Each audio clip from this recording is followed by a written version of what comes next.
ভাইপোর জন্মদিন সবাই কি সুন্দরভাবে এনজয় করলাম সেটা তো সবাই দেখলে। এবার কিন্তু মেন পার্ট খাওয়া দাওয়ায় আসা যাক।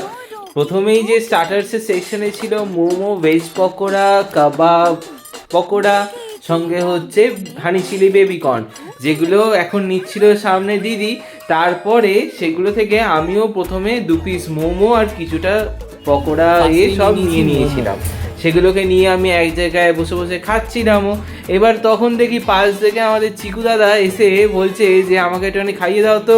বলতে আমি আবার একটা নিয়ে ওখান থেকে ওকে খাইয়ে দিলাম। সেটা তো সবার খুব ভালো লাগে। তারপর নাচা কোদা করে সব কিছু হজম করে চলে যাচ্ছি এবার মেন কোর্স করাটা।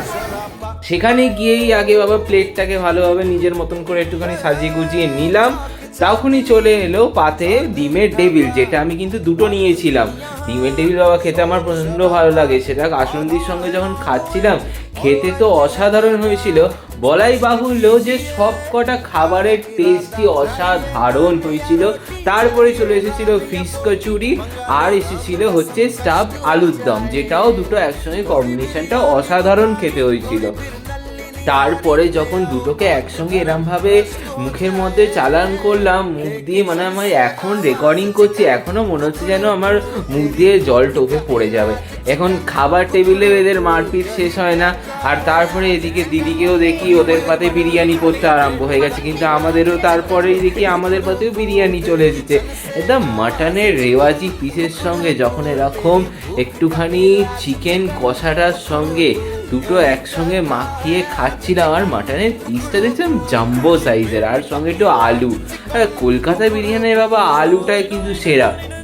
একসঙ্গে সব কিছু মাখিয়ে খাচ্ছিলাম, অসাধারণ মানে অসাধারণ টেস্ট হয়েছিল, অসাধারণ।